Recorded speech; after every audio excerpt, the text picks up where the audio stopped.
Neighborhood HealthWatch is sponsored by the doctors of HCA Virginia. And today in Neighborhood HealthWatch, seasonal affective disorder, more commonly called the winter blues or summer depression. It's a mood disorder in which people who have normal mental health throughout the year begin to experience depressive symptoms in the winter or summer months.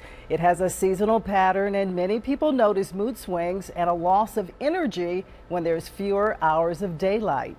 Dr. Martin Buxton is chief psychiatry at Chippenham and Johnston-Willis hospitals. He's also the medical director at Tucker Pavilion and a familiar face here on First at 4. Thanks a lot for joining us again. My pleasure again. What are the symptoms and why do some people suffer with this and others don't?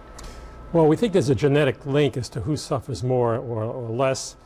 Those people who are vulnerable often will have another mood disorder such as depression or bipolar disorder, and there's a exacerbation or worsening of their symptoms starting in the fall. There are other people who really don't have that kind of serious depression or mood disorder and just suffer from it. We think it has to do with body rhythms, circadian rhythms, and exposure to sunlight.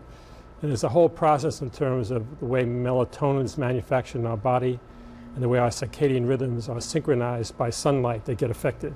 What are the best treatment options?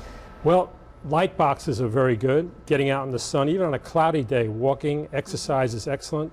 Sometimes cognitive behavioral therapy, just forcing yourself to go, stop isolating, go to functions, call friends, be more social, etc.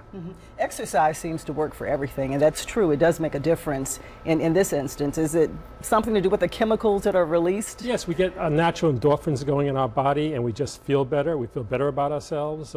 Exercise is probably the fountain of youth. All right, awesome. And there's another question too. When should a person see a doctor when you experience this? Because some of us might just chalk it up as just a normal a day being in the rut.